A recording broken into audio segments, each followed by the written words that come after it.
Ahora vamos con Marlos Guzmán, que seguro nos trae un tema intelectualoide, profundo. Vamos a poner otra. Esto es Guzmán Valdera, ¿cómo que me lo No, no, Guzmán Valdera. Me voy a poner traje de buzo ahora. No vamos profundo, no vamos profundo. Oye, voy a tener que dejar esa vaina. Marlon Guzmán Valdera, vamos a ponerlo. Se le hace difícil a mis compañeros olvidar mi nombre y asumir mi nombre comercial. Porque ya el capitalismo está demandando que uno deje su maldito nombre. Uno tiene que tener un nombre comercial ahora, ¿eh? Ahora hay que tener un seudónimo. Ahora, claro, definitivamente yo tengo que defenderme porque me dan durísimo. Estos son unos tigres despiadados y tengo que defenderme. Tengo que comenzar diciendo... La víctima. No, víctima no, pues estamos vivos. Tengo que defenderme diciendo que evidentemente, y esto va conectado con el comentario central que vamos a hacer, que evidentemente yo creo que el capitalismo es el sistema que nos ayuda más en el asunto de la generación de riquezas e incluso nos ayuda más en el tema de la distribución de riquezas, porque en ningún otro sistema la distribución ha sido tan efectiva como ahora, aunque los de arriba tengan tanto y aparentemente exista una contradicción. El asunto de la distribución ha mejorado significativamente. Yo tengo que comenzar diciendo eso. Ahora, lo que yo no estoy de acuerdo es en colocar el capital y los beneficios del capital por encima de la dignidad de los humanos. O sea, la dignidad de los humanos tiene que estar por encima de los intereses del capital, ¿no? Y eso es lo que pasa. Porque si no fuera así, entonces, y yo creo que incluso vamos en una dirección de respetar esa lógica natural, si no fuera así, las fábricas todavía estuvieran llenas de niños, que era lo que hacía el capitalismo en la Inglaterra del siglo XIX, que tenían las fábricas. Ya a partir de los 5 años usted estaba apto para trabajar y los niños se la pasaban trabajando. Eso sucede cuando el capital está por encima de la dignidad de los seres humanos. Pero la dignidad en todos los sentidos tiene que estar por encima del capital. Eso es lo que nosotros creemos y es el principio que nos mueve. Ahora va a comenzar el tema, déjame prepararme. El tema el tema que nos mueve a participar hoy es el tema del fin de la historia. Y yo quiero definir, o sea, si podemos hablar del fin de la historia en el siglo XXI, ¿cuál sería esa razón que nos motivaría a poder designar un tiempo específico como el fin de la historia? Eso es pero estamos hablando del fin de la historia, disculpen por interrumpirte. Estamos hablando del fin de la historia como el fin de la historia. Tú sabes, como el fin de la historia, como el fin de una época donde, vamos a ver, déjame definirla. Bueno, tú sabes que hay prehistoria e historia. Sí, claro. ¿Qué divide la prehistoria de la historia? La aparición de la escritura, ¿no? Sí. Pero en realidad, ¿por qué la escritura se desarrolla? Porque la escritura es un acontecimiento puntual, ¿no? O sea, se comenzó a escribir, es un acontecimiento que más o menos tiene una puntualidad. Pero en realidad, lo que diferencia la prehistoria de la historia es un modo de organización de la civilización. O sea, es un modo en el que construimos civilización y podemos generar el recuerdo de esa civilización construida. Pero yo me quedo con esa parte de la construcción de la civilización. Entonces, en la prehistoria no teníamos civilización, no teníamos organización muy estructurada que digamos. En la historia lo característico es que tenemos una estructuración social que sí nos permite el desarrollo, y póngale esto comillas, nos permite un tipo de desarrollo dentro de una forma específica. Ahora, ¿qué es lo característico de ese desarrollo en los tiempos de la historia? Es que el ser humano le pasa por encima a su entorno. O sea, el ser humano domina la naturaleza, somete a la naturaleza, acaba con especies dentro de esa lógica de desarrollo, y esa ha sido la historia de la historia.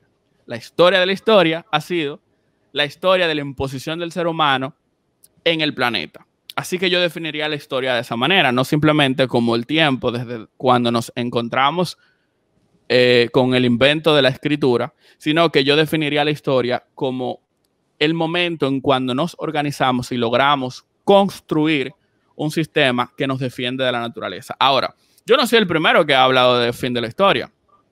Hay unos tigres más duros y más bacanos que yo que han hablado del fin de la historia. No hay nadie más bacano que tú, Marlon. Sí, hay 3 gente más bacana que yo aquí. Hay 3 tigres más bacanas que yo. 2 tigres y una tripa durísima. Y una tigre. Pero hay personas que nos preceden a nosotros que han hablado del fin de la historia. Y el primero que yo puedo recordar que habla de un fin de la historia es Hegel.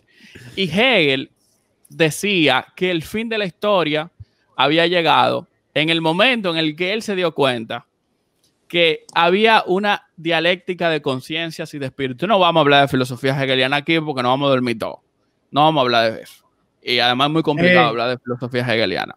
Pero Hegel, al descubrir esa dialéctica de las conciencias y del espíritu, dijo, bueno, señores, pero ya nosotros que hemos desarrollado dentro de esta lógica de dialéctica, hemos descubierto la dialéctica, aquí se acabó la historia. Realidad, detrás de Hegel habían los intereses que mueven a Julio, que mueven a Melissa y que mueven a otras personas a poner al capital por encima de cualquier otra lógica. Recuerden que Hegel es el filósofo de la burguesía. Y porque la Revolución Francesa había acontecido y porque la burguesía se había instalado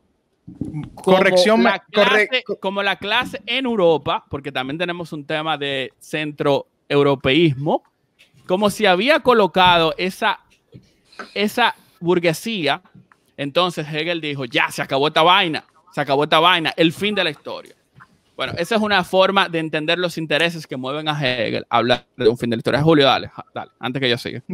No, siga.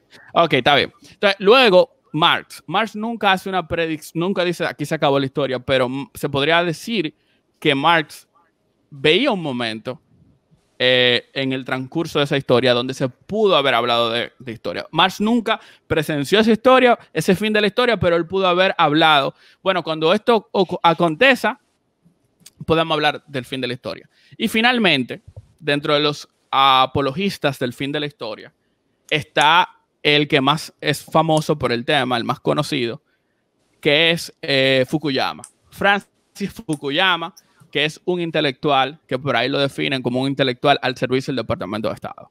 ¿Qué pasa con Francis Fukuyama? Que cuando la Unión Soviética deja de ser y Estados Unidos se queda como el poder hegemónico global, Francis Fukuyama tuvo el atrevimiento, citando a Hegel y citando esa lógica del fin del mundo, de decir, señores, ahora que se acabó la bipolaridad entre la Unión Soviética y Estados Unidos, verdaderamente hemos llegado al fin de la historia porque hay un poder que está por encima de todo y porque hay una lógica de mercado que va a regir el mundo de aquí en adelante. Y yo, evidentemente, la historia no se acabó, eso lo sabemos, pero yo ahora le tengo que decir a Francis Fukuyama que todavía vive, gracias a Dios, con una mente brillante y que él entendió que se equivocó.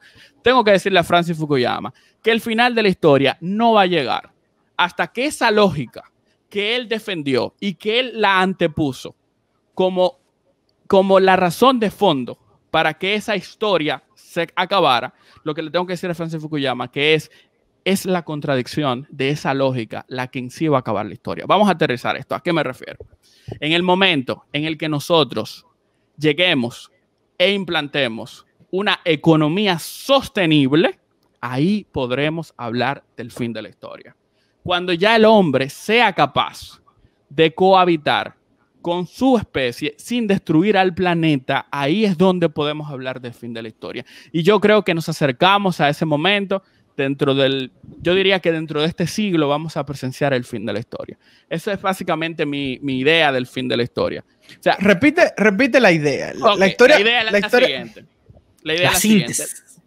Ok, vamos a hacer un resumen breve. La historia, entonces, como la estamos definiendo, es este momento donde el hombre se organiza para poder cohabitar en el planeta con otras especies, pero lo hace destruyendo otras especies y lo hace dominando la naturaleza y evidentemente afectando a la naturaleza. Esa es la historia, ¿no? En la prehistoria el hombre no dominaba la naturaleza. En la historia dañaba la naturaleza y en la poshistoria, que es de lo que estamos aquí hablando, será el momento en el que el hombre podrá cohabitar sin dañar y sin destruir especies. Es decir, en el momento en donde exista esa reunificación de cohabitar si uno dañara al otro. O sea, en el momento en el que ya no podamos hacerle daño al planeta, ese será el momento en el que podemos hablar. Que ya no podamos o que nosotros decidamos no hacerlo.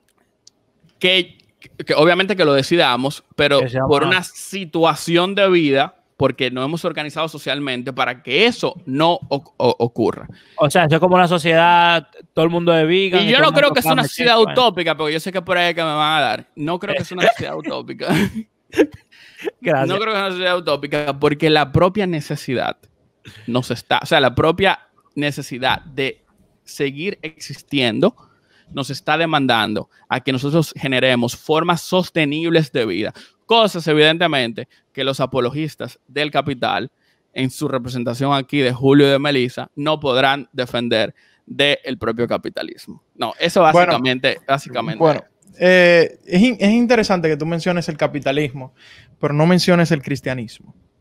Porque fueron el cristianismo y el capitalismo los que crearon.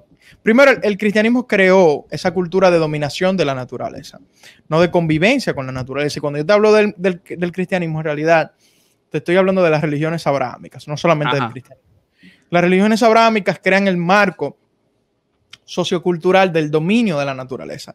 Y el capitalismo como sistema económico permite ese dominio de la naturaleza a un ritmo acelerado. Entonces hay un asunto cultural, hay un asunto, una dupla ideal y material que permite ese dominio de la naturaleza, pero tú solamente te concentraste en lo material porque quizás simpatizas con la parte ideal, con el fabric sociocultural que es el cristianismo, que realmente es que provee, la idea de que tenemos que dominar la naturaleza, pero tú lo obvias, porque tú solamente mencionas lo que te conviene. Pero continúo,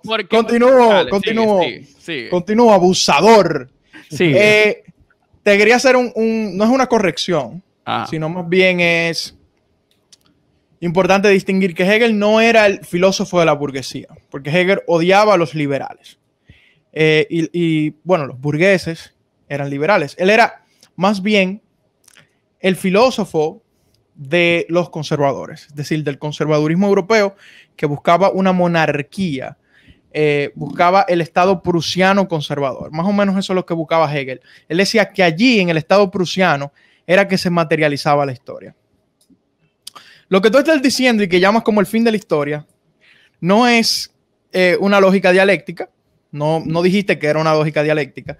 No. Definitivamente rompe con la dialéctica, sino que tú estás diciendo que en la prehistoria el hombre convivía con la naturaleza, en la historia el hombre domina la naturaleza. Y no la dominaba. La naturaleza dominaba al hombre y su forma de organización. Sí, pero tú siempre criticaste.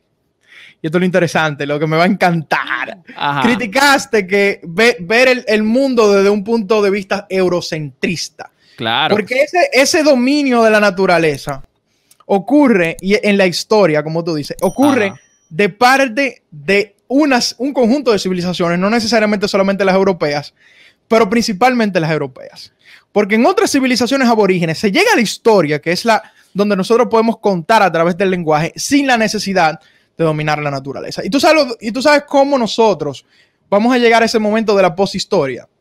Lo primero que tenemos que hacer es extirpar ese fabric idealista, por así decirlo, esa cultura judio-cristiana de dominación de la naturaleza e implantarnos otro tipo de cultura que no sea esa maldita cultura judio-cristiana que desde que nos enseña el Génesis nos enseña eso, ¿no? Entonces no solamente se trata del capitalismo, se trata de los factores socioculturales que tú estás obviando porque usted simpatiza con la iglesia y usted simpatiza con esos reaccionarios y usted usted simpatiza con eso y nada más le quiere vivir tirando al capital. Pero no le tira a esos factores que son tan importantes. Le vamos a tirar a Europa, A Europa no. A Europa no. A la cultura judío-cristiana. A la cultura judío-cristiana. ¿Y de dónde la cultura judío-cristiana? Pero ¿de dónde? La cultura, bueno, los musulmanes. Bueno, yo dije. La categoría semita y la categoría de judíos son unas condiciones. Mire, y los musulmanes, bueno, por eso dije judío-cristiano, pero vamos a mencionar incluso también. ¿Pero de dónde la cultura judío-cristiana? Pero vamos a mencionar incluso también a los musulmanes. Los musulmanes también tienen una cultura de dominio de la naturaleza. ¿Tú entiendes? Y eso es por las religiones abrahámicas. No se trata nada más de los europeos. Se trata de ese tipo de culturas que usted apoya. La cultura judeocristiana es fundamentalmente europea. Y hay que eliminar, hay que hacerle un exorcismo al mundo de esa. No es fundamentalmente europea. Es que es una falacia suya. Eso es una falacia suya. Eso, mira, eso es una falacia suya. Pero yo te dije las religiones abrahámicas. ¿Pero de dónde la cultura musulmana? Atacar la cultura, no de dónde viene. Y el mundo musulmán, y el mundo musulmán. ¿Quién habló de judeocristianismo aquí? ¿Quién habló de judeocristianismo aquí? Y el mundo musulmán ahora, respóndeme el mundo musulmán también, que tiene una cultura de dominio de la nota. Pero yo hablé de judeocristianismo. El cristianismo es fundamental. Vámonos por orden, vámonos por orden. No. Pero una religión romana. No. Pero oye, el problema. Tú te estás yendo por la tangente porque tú quieres culpar a los europeos de todo lo que sucede en el mundo. Y tú no culpas la cultura, sino al quien lleva la cultura o quien hizo que la cultura naciera. A los europeos de todo lo que pasa en el mundo, porque incluso yo tengo que reconocer que yo me puedo plantear una poshistoria gracias al desarrollo, gracias a las influencias europeas. Por eso que me puedo plantear una poshistoria. Melissa, espérate. Tú tienes que entender esto en su complejidad. Y no me puedes decir, y no me puedes hablar de valores judio-cristianos. Como tú lo pusiste, con una complejidad que solamente era criticando el capitalismo. Pero bueno, Melissa, ya volvió con su anti-europea, con su teoría anti-europea. Vamos a hablar de eso en un rato. Dale, Melissa. Es que yo no sé qué decir porque ellos están on fire, oye, ellos están on fire, ellos están casi cayéndole allá a la casa de personal. Yo voy a decir a Julio, yo creo que él se está basando en ideales bien estrictos como el capitalismo, le está faltando muchas cosas todavía. Pero sigan. ¿Qué me falta, por ejemplo? Él está hablando de complejidad, pero... Porque, señores, le voy a decir algo. Lo que pasa es que ustedes son presos culturales. Presos culturales. Espérate. Espérense, porque incluso hablar de Europa, me parece a mí que es una exageración cuando en realidad cuando nos referimos a esa Europa, entre comillas, estamos hablando de la impresión cultural que han generado países como España, Francia, tal vez un poco Italia y Alemania en el mundo, porque no podemos aquí meter a los países del este de Europa. O sea, es injusto meter a esos países dentro de esta lógica de desgracia global que ha vivido el mundo en función del desarrollo del capitalismo y de las sociedades europeas después de 1492. O sea, que honestamente, incluso en ese sentido, tenemos que pedir excusas. Bueno, Marlon, usted ha hablado... La modernidad se ha globalizado y ese sistema necesita ser desconstruido para poder hablar y entender el término. Yo no puedo creer que tú me estés hablando a mí de ser preso cultural. Un tipo que empezó, lo primero que hizo cuando empezó fue hablar de... Sin vainas personales aquí, ¿eh? Oye, habló... No. Lo primero que hizo cuando empezó fue hablar de capitalismo y hablar de capitalismo sin hablar de cultura, porque para él ya la cultura estaba dada. La cultura estaba dada y era la cultura judio-cristiana y la cultura judio-cristiana no tenía ningún problema. No la mencionó. Sin duda, usted no la mencionó. Es una cultura. No, es un sistema sociocultural que te hace justificar que el capital está por encima de la dignidad humana. Pero eres tan preso cultural que no mencionaste el de 5 y 8 años trabajando en las factorías. Pero oye, tú eres tan preso cultural que no mencionaste la cultura judio-cristiana en tu primera intervención porque tú la diste como dada. Eso no es un problema. Tú estás tan institucionalizado. Es que realmente, incluso en ese análisis estás equivocado porque la cultura judeo-cristiana precede al capitalismo en Occidente. Sí, por muchísimo tiempo. El problema es que hay, la explotación a la naturaleza se da debido al judeocristianismo. Es que la explotación de la naturaleza, incluso en la forma en como yo la definí, precede a la aparición del capitalismo y precede a la aparición de la cultura judeocristiana. Porque que la historia... Falso. Claro que sí, que la historia se define en el momento en el que el hombre se puede organizar para controlar a la naturaleza. Yo no te lo estoy definiendo en función de la aparición de la escritura. Bueno, pero cuando el hombre domina la naturaleza, cuando el hombre es capaz de organizarse sin tener miedo con cuestiones exacto, la filosofía asiática menciona a Melissa por ahí. O sea, perfecto. O sea no, a ti se te pasó, tú eres tan preso cultural que le pasaste por encima. Le pasaste por encima del hinduismo. No, eso es lo que tú pasaste por encima del hinduismo. No, yo no creo, porque no lo mencionaste en tu comentario. No lo mencionaste y te concentras en la cultura judeocristiana. No. Yo no me concentro. Yo dije las dos cosas. Yo no mencioné esa vaina. Yo te estoy diciendo. ¡Por eso mismo! Tú eres tan preso cultural que no lo mencionaste. Yo no hablé de capitalismo. Yo no hablé de cultura judeocristiana. Realmente quien habló de cultura judeocristiana fuiste tú. Tú hablaste de capitalismo. Bueno, hablaste de capitalismo, que el capitalismo es que permite la explosión. Sí, usted habló de permíteme. El feudalismo, que es un sistema que en Europa, o el énfasis en Europa, precede al capitalismo. Incluso el feudalismo es un sistema depredador de la naturaleza y que habría que superar para hablar de una poshistoria. O sea, el problema aquí no es exclusivamente con el capitalismo. Lo que pasa es que el capitalismo, desde que se vuelve un sistema global, el capitalismo envenena de estas formas desagradables con la naturaleza al globo entero. Entonces, para poder volver a hablar de una forma de cohabitar con el planeta que sea amigable, el capitalismo tal vez no haya que destruirlo, pero hay que transformarlo y definitivamente hay que sacarle lo europeo que tiene, hay que volverlo más asiático, tal vez llevarlo más a las lógicas de las naciones nativas de América, del continente americano, pero definitivamente hay que hacerle un exorcismo del europeísmo que tiene el capitalismo. Europeísmo. Es que a mí me molesta que tú todo lo llevas a una narrativa anticolonial. Pero claro, no importa. Pero porque el mundo actual entiende en esa lógica, en la lógica expansionista de esa cultura. Vamos a pensar. Yo voy a dejar primero. Yo vengo con un discurso de conciliación. Y un discurso de conciliación y de buscar soluciones, por supuesto, no es un discurso de buscar culpables. ¿Entiendes?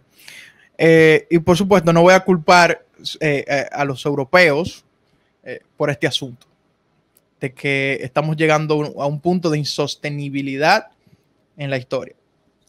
No voy a culpar a los europeos. Pero hubo un desarrollo sociocultural que ha permitido que nosotros lleguemos a este punto de insostenibilidad, donde nosotros llevamos un dominio, de la naturaleza demasiado grande. Yo no creo en el exorcismo europeo. Yo creo en que nosotros tenemos que reflexionar, mirar nuestras culturas, todas las culturas, y mirar lo bueno que quizá haya en la cultura europea, porque hay muchas cosas buenas, y tratar de ver cuál es la cultura global que va a permitir que nosotros tengamos un futuro mucho más sostenible. Pero eso no se logra buscando un chivo expiatorio, porque decir los europeos es buscar un chivo expiatorio, y no se logra diciendo que vamos a hacer un exorcismo europeo, que a través del exorcismo europeo... Yo tampoco promuevo que le hagamos a Europa lo que Europa le hizo a los nativos americanos, ni lo que le hicieron los mismos europeos al África, ni lo que le hicieron a Asia. O sea, yo no... Lo que le hicieron... Ni lo que... Déjame interrumpirte ahí. Ni estás proponiendo lo que le hicieron los aztecas a las tribus del alrededor, porque tú crees que los únicos que mataban, que colonizaban y que abusaban de los pueblos aledaños eran los europeos. A una escala global. Los únicos que le hicieron una escala global fueron ellos. Porque los aztecas no tenían los instrumentos para hacerlo a una escala global. Porque si los aztecas tuvieran los instrumentos de hacerlo a una escala global, llegaban a Europa y no quedaba un europeo vivo. Tal vez, pero por el momento, los únicos que tienen pecados globales son los europeos, compadre. Y eso tú me lo tienes que dar, ¿no? Bueno. Las dos grandes guerras que hemos experimentado, que hemos observado en el mundo, son guerras netamente de conflictos europeos. O sea, son los más salvajes, son los más depredadores. Entonces, ¿qué es lo que yo estoy proponiendo aquí? Porque si hablamos de un exorcismo del europeo, es decir, de sacarle esa alma europea a la forma en cómo nos organizamos en el mundo, eso hay que llenarlo de algo, porque no podemos sacar el europeísmo y dejar ese vacío. ¿de qué Es que no va a existir. Está bien, lo vamos a llevar? Lo vamos a llevar de un espíritu netamente global, que tome en consideración los valores, los mejores valores de una cultura asiática y los mejores valores de una cultura. Me quedo pisando Madrid. No. Dicen en los controles, Marlon, ten cuidado pisando Madrid. Cuando llega a Barcelona, Marlon, le van a entrar a pedrar. Yo tenía un viaje a España con Brian este año, ¿no? Bueno, el punto es que yo estoy seguro que las grandes mentes de Europa van a coincidir conmigo. No creo. Mencióname las grandes mentes de Europa que están de acuerdo contigo en esa verdad. Yo creo que la filosofía crítica. Yo creo que los únicos que están de acuerdo, los únicos que están de acuerdo contigo son los que en el vernacular le dicen los progres de manera despectiva, que son los que andan por ahí tumbando estatuas y haciendo una cultura de la censura. Esos son los únicos que van a estar de acuerdo contigo en hacer ese tipo de venganza. Y esos tipos no creo que son una referencia para nosotros plantear soluciones. Bueno, es que cuando tú hablas de un exorcismo del europeísmo y mencionas a los europeos como culpables de todos los males de la historia, suenas como un tono necesaria para poder dar un avance. Y suenas en un tono bueno, completamente vengativo. Disculpen el tono, pero la realidad detrás del planteamiento es que yo estoy siendo muy objetivo. Aquí los elementos europeos que tenemos en la globalidad son europeos nocivos. Es lo peor que se nos ha dejado. Y cuando tú dices, es importante que cuando Marlon dice europeo, él quiere decir occidental. Claro, occidental, no me refiero occidental, porque bueno, los europeos, los quienes desarrollaron la cultura de consumo masivo más o la perfeccionaron, fueron los estadounidenses, que ya tienen una cultura europea, pero también tienen una cultura netamente desarrollada por ellos mismos. Pero más importante de eso, yo creo que hay que buscar soluciones, y las soluciones se buscan a través de plantear nuevas ideas, a través de las ideas que teníamos antes. Yo creo que hay que corregir, y yo no creo que todo lo europeo sea malo. Yo sí creo que el capitalismo es una bestia, pero es una bestia que puede ser mansa y puede servirnos de mucho. El capitalismo viene siendo como un caballo necio, ¿no? Que si tú lo domas puede servirte como una herramienta para llevarte muchísimo más lejos. Si lo domamos. Si lo domamos, ¿no? Entonces, eso debemos hacer. Pero eso no se hace a través de experimentos que ya se han hecho, como por ejemplo lo que propone Marlon muchísimas veces, que agarrar el Estado y ponerlo por encima del mercado. No, yo básicamente, no he dicho eso. Yo lo dijo eso en el comentario anterior. Yo lo que estoy diciendo es colocar la dignidad humana pero déjame, por encima del capital. Esto es muy colocar el Estado por colocar la dignidad humana por encima del capital a través del Estado. Las veces que tú lo has propuesto ha sido a través del Estado. El Estado va a ser el guardián de la dignidad humana. Eso es lo que tú has dicho. Pero déjame parar, porque